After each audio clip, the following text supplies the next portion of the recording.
Hello friends, myself Nisha and I am working as a primary teacher in Kendriya Vidyalaya. I cleared my CTET exam in my first attempt, so I want to help you all to clearance of your exam. We already discussed our first chapter, concept of development with its relationship with learning, in our previous video. So on today we are going to start our second chapter, principle of growth and development in details. So let's begin guys. Principles of growth and development. Principle of development. First is development follow a pattern. Development एक pattern follow करता है. Second is principle of development direction. Third is principle of continuity. Fourth is rate of growth and development is not uniform. Fifth is principle of individual differences. Next is development proceeds from general to specific responses. Principle of integration. Next is principle of interrelationship, heredity and environment. Principle of predictability. Our first principle is development follows a pattern. Development जो है एक pattern follow करते हैं, एक general sequence follow करते हैं. Pre natal यानी before birth भी, पोस्ट नेटल यानी कि आफ्टर बर्थ भी. बच्चे का जो डेवलपमेंट है वो एक पैटर्न में होता है, चाहे वो फिजिकल डेवलपमेंट हो, मोटर डेवलपमेंट हो, लैंग्वेज डेवलपमेंट हो या फिर इंटेलेक्चुअल डेवलपमेंट हो, वो स्टेप बाय स्टेप होता है और एक प्रोसेस एक सीक्वेंस में होता है. लाइक जब बच्चे की जो लैंग्वेज डेवलपमेंट होती है तो बच्चा सबसे पहले कोइंग, बबलिंग, वोवल साउंड निकालता है. उसके बाद बच्चा धीरे धीरे वन वर्ड बोलना स्टार्ट करता है, जैसे कि माँ, पा, चा, ऐसे. फिर धीरे धीरे वो दो अक्षर वाले शब्द मामा, पापा ऐसे बोलता है. जब बच्चा ऐसे ही फिजिकल डेवलपमेंट, जब बच्चा चलना स्टार्ट करता है, सबसे पहले वो क्रोलिंग करता है, रेंगता है, धीरे धीरे खड़ा होता है, फिर चलना स्टार्ट करता है धीरे धीरे, देन वो रनिंग पर आता है. तो जो डेवलपमेंट है वो एक पैटर्न फॉलो करता है. The next principle of development is principle of development direction. जो डायरेक्शन होती है डेवलपमेंट की वो सिफेलोकॉर्डल एज वेल एज प्रॉक्सिमोडिस्टल डायरेक्शन होती है. Development proceed in the direction of longitudinal axis, यानी कि जो लॉन्गिट्यूडनल एक्सिस में जो डेवलपमेंट होता है मीन्स हेड टू फुट, इसको फुट बना लीजिए, हेड टू फुट और लाइम्स, उसको हम कहते हैं सिफेलोकॉर्डल सीक्वेंस. यानी कि सर से लेकर हमारी पैर के अंगूठे तक का जो पूरा डायरेक्शन है हेड टू टो, उस डायरेक्शन को हम कहते हैं सिफेलोकॉर्डल या फिर हेड टू फुट और हेड टू लाइम्स या फिर टो, इसको हम कह सकते हैं.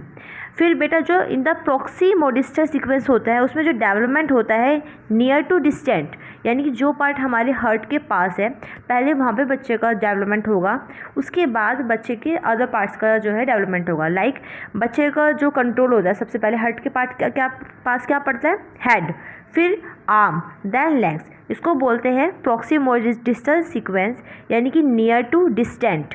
और जो सेफेलोकॉर्डल होता है वो होता है लॉन्गिट्यूडनल एक्सिस पर हेड टू फुट. इस चीज़ को बेटा बहुत अच्छे से लर्न करना है क्योंकि बहुत इंपॉर्टेंट है. कई बार ये आ जाता है कि लॉन्गिट्यूडनल एक्सिस में जो डेवलपमेंट होता है वो कहाँ होता है, तो आप लिखोगे हेड टू फुट में या फिर हेड टू लाइम्स या फिर हेड टू टो आता है. ठीक है. और प्रॉक्सिमोडिस्टल सीक्वेंस कौन सा होता है, नियर टू डिस्टेंस यानी पास से दूर. ठीक है, उसको हम क्या बोलते हैं, proximodistal sequence. Then our next part is principle of continuity यानी कि निरंतरता का सिद्धांत.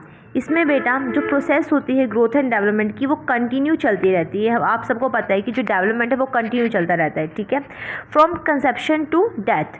ठीक है, जब बच्चा माँ के गर्भ में आता है उससे लेकर बच्चा जब तक बड़ा हो के बूढ़ा हो के डेथ मर नहीं जाता तब तक जो है डेवलपमेंट की प्रोसेस चलती रहती है. वो कुछ ना कुछ नया नया सीखता रहता है.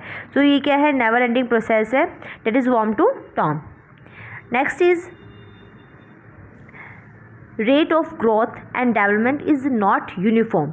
जो रेट है किसका, ग्रोथ का एंड डेवलपमेंट का, वो यूनिफॉर्म नहीं है, यानी वो एक समान नहीं है.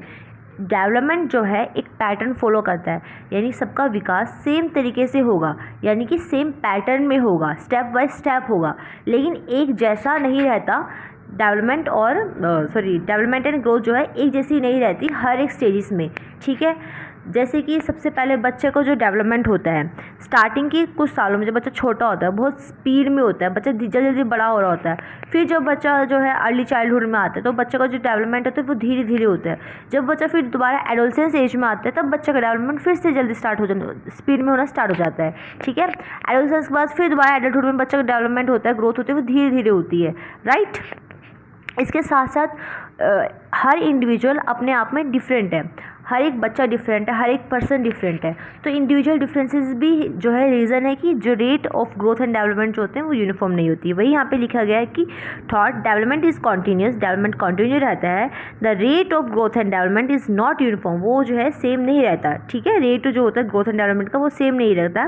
रैपिड चेंजेस होते हैं कब? अर्ली ईयर में, जब बच्चा छोटा होता है तो वहाँ पर बच्चे की बॉडी के अंदर बहुत ज़्यादा चेंजेस होते हैं, बट स्लो डाउन हो जाते हैं लेटर ईयर ऑफ लाइफ में। बट बाद में जो लाइफ में वो धीरे धीरे कम होने स्टार्ट हो जाते हैं। ठीक है, धीरे धीरे होते हैं। फिर एडोलसेंस में दोबारा से वहाँ पर sudden rise of growth and development देखने को मिलता है, which is slow down in later age of life, जो कि बाद की एज में एडोलसेंस के बाद दोबारा से धीरे धीरे होना स्टार्ट हो जाता है। और साथ में बेटा इसमें इंडिविजुअल डिफरेंसेस भी मैटर करता है। Our next principle is principle of individual differences, यानी वही मैंने बताया कि हर एक इंसान अलग होता है तो उसके अंदर जो है डिफरेंट तरीके से ग्रोथ एंड डेवलपमेंट होता है। एंड इंडिविजुअल इज़ यूनिक, हर एक इंडिविजुअल क्या है? यूनिक है, अलग है। Everyone is different and distinct in several aspect, हर एक पर्सन अपने आप में एक अलग है, एक डिफरेंट है। ठीक है, aspect like structure of body, हर किसी का बॉडी स्ट्रक्चर अलग है, मेंटल फंक्शनिंग अलग है, एक्शन जो है हर इंसान एक अलग तरीके से जो है बिहेव करता है, सोशल बिहेवियर हर एक इंसान का अलग होता है, अलग तरीके से वो चीज़ों को हैंडल करता है। Okay, our next principle is development proceeds from general to specific responses, यानी कि जो डेवलपमेंट होता है पहले हम सब जो बच्चे होते हैं हम सब पहले क्या होते हैं? जनरल रिस्पॉन्स करते हैं। ठीक है, बच्चा जो है सबसे पहले क्या करता है? हर चीज़ को एक इक्वल लेके चलता है। जैसे कि वो स्टार्टिंग में क्या बोलता है, जब हम उसको मम्मी बोलना सिखाते हैं, माँ मॉम ये सब बोलना सिखाते हैं, तो बच्चा हर किसी को देख के माँ माँ माँ माँ करता है, पा करता है। लेकिन जो है टाइम के साथ साथ जैसे जैसे वो बड़ा होता है वो जो है चीज़ों को स्पेसिफिक बनाना स्टार्ट कर देता है। उसको पता चलता है कि कौन उसकी मम्मी है, कौन उसका पापा है, कौन दीदी है, कौन भैया है। ठीक है, तो डेवलपमेंट क्या होता है? हर एक चीज़ में, फिजिकली हो, सोशली हो, मेंटली हो, स्टार्टिंग में वो जनरल रहता है, पर धीरे धीरे वो चीज़ स्पेसिफिक होना स्टार्ट कर देती है। Like responses are first general in all dimension of development, जो रिस्पॉन्सेज होते हैं वो फर्स्ट क्या होते हैं? जनरल होते हैं। बिफोर इट बिकम स्पेसिफिक, जब तक वो स्पेसिफिक नहीं बन जाते तब तक वो सब कुछ जनरल रहता है। उसके बाद फॉर एग्जांपल जैसे कि child begin to call everyone as a dad और मॉम, स्टार्टिंग में बच्चा जो है हर किसी को मॉम और डैड, मम्मा पापा ऐसे बोलता है। But in the course of development, but जैसे जैसे उसका विकास होता है, डेवलपमेंट होता है, वो मेंटली जो है उसके अंदर समझ आना स्टार्ट कर देती है, फिजिकली वो डेवलपमेंट होना स्टार्ट कर देता है, वो चीज़ें जो है स्पेसिफिक होना स्टार्ट कर देती है। ठीक है, child make is distinct in calling, child जो है इस चीज़ में क्या करता है? डिस्टिंक्ट होना स्टार्ट कर देता है कि कौन मम्मी है, कौन पापा है, कौन भैया है, कौन दीदी है, इस तरीके से। ठीक है, तो डेवलपमेंट कहाँ से होता है? डेवलपमेंट स्टार्ट होता है जनरल से स्पेसिफिक डायरेक्शन में। सो बेटा next is principle of integration. इसमें क्या होता है? Development involves a movement from whole to part, development के अंदर वो मूवमेंट्स इन्वॉल्व होते हैं जिसमें whole to parts and from part to whole in relationship of psychophysical system, psychophysical यानी कि मेंटल एंड फिजिकल सिस्टम के थ्रू, यानी कि बच्चा पहले स्टार्टिंग में पूरे पार्ट को जो है यूज़ करता है। मान लो बच्चा सबसे पहले अपने हाथ को पूरे को हिला रहा है, उसके बाद बच्चा जो है फिंगर्स को जो है ऐसे हिलाता है, फिंगर्स को अप एंड डाउन करता है, तो होल टू पार्ट पे चलता है। कई बार बच्चा जो हो सकता है कि सिर्फ एक ही चीज़ को, एक ही पैर की उंगली को हिला रहा हो, तो पार्ट से बाद में पूरे पैर को हिलाए, तो whole to part and part to whole बच्चा जो है principle of integration and direction का जो यूज़ करता है। फिर next is principle of inter relationship, heredity and environment, यानी कि हेरिडिटी और इन्वायरमेंट के बीच क्या है? इंटर रिलेशनशिप है।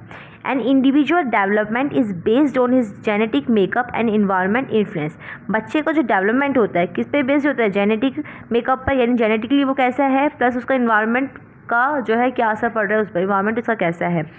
एक चाइल्ड की जो बॉडी स्ट्रक्चर है, मेंटल सेटिंग है, personal and behaviour qualities are drawn from heredity. ये सब चीज़ें उसको हेरिडिटी से ऑलरेडी उसको मिल चुकी होती है कि कैसे उसका मेंटल सेटिंग होगा, IQ लेवल उसका कैसा होगा, बॉडी स्ट्रक्चर कैसी होगी, पर्सनल ग्रोथ उसकी कैसी होगी, बिहेवियर भी कुछ हद तक जो है हेरिडिटी पे, इन्वायरमेंट पे, इन सब पे डिपेंड करता है। Which are influenced by environment, यानी बच्चे की जो भी हेरिडिटी से उसको क्वालिटीज़ मिली होती है वो सब चीज़ें जो है इन्वायरमेंट से इन्फ्लुएंस होती है।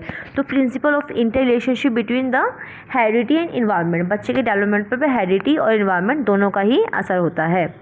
सो नेक्स्ट प्रिंसिपल है प्रिंसिपल ऑफ प्रिडिक्टेबिलिटी, यानी कि देखो बेटा, हम जो बच्चे को देखकर, जब बच्चा छोटा होता है उसको देखकर हम पता लगा सकते हैं कि बड़ा होकर वो इंटेलिजेंट बनेगा नहीं बनेगा। उसकी फिजिक्स को देखकर, उसकी फिजिकल एबिलिटी को देखकर हम ये पता लगा सकते हैं कि हाँ ये बड़ा होकर रनिंग अच्छी कर पाएगा नहीं कर पाएगा, ये हार्डवर्क फिजिकली हार्डवर्क कर पाएगा नहीं कर पाएगा, राइट। किसी की वॉइस को सुनकर हम पता लगा सकते हैं कि वो बच्चा जो है बड़ा होकर बहुत अच्छा सिंगर बन पाएगा नहीं बन पाएगा। डांस स्टेप्स को देखकर हम पता लगा सकते हैं, यानी कि प्रिंसिपल ऑफ प्रिडिक्टेबिलिटी यही है। यानी rate of growth and development of a child gives scope to predict, बच्चे की जो ग्रोथ एंड डेवलपमेंट है और वो किस तरीके से रेट क्या है उसका, कि अच्छा हो रहा है, कम हो रहा है, ज़्यादा हो रहा है, या फिर किस एबिलिटी में हो रहा है, क्या क्वालिटी है, उन सबको देखकर हम बच्चे के फ्यूचर के बारे में प्रिडिक्शन कर सकते हैं कि फिजिकली कैसा होगा, इंटेलेक्चुअली कैसा होगा। So this is all are the principle of development. So thank you very much for watching my channel and my videos. And guys, अगर आपको मेरा कंटेंट अच्छा लग रहा हो एंड इससे आपको थोड़ी सी भी हेल्प मिल रही हो, please do like, share and subscribe my channels and videos. And beta, if you want to clear your CTET in your first attempt or in this attempt, so अभी से प्रिपरेशन स्टार्ट कर दीजिए, because जो preparation होती है वो करने के बाद हमें एटलीस्ट उसको 2 to 3 टाइम्स उसको रिवाइज करना होता है, ताकि हमसे भूल कभी कोई मिस्टेक ना हो। और अगर आपका सीटेट एग्ज़ाम क्लियर हो जाएगा उसके बाद ही आप अपने DSSB एग्ज़ाम्स, KVS एग्ज़ाम दे पाओगे। आपका फ्यूचर की जो की है टीचिंग एग्ज़ाम की, वो सीटेट से ही स्टार्ट होती है। तो इस एग्ज़ाम को ऐसे लाइटली मत लीजिए, इसमें बहुत अच्छे से प्रिपरेशन करिए, मेहनत करिए, क्वेश्चन सॉल्व करिए एंड मेरे चैनल से जुड़े रहिए। कल हम दोबारा से एक नेक्स्ट चैप्टर जो है सीटेट का जो आपका सिलेबस है वो लेके आएंगे। एंड प्लीज़ आप मेरे चैनल को लाइक करें, शेयर करें, सब्सक्राइब करें। Thank you very much.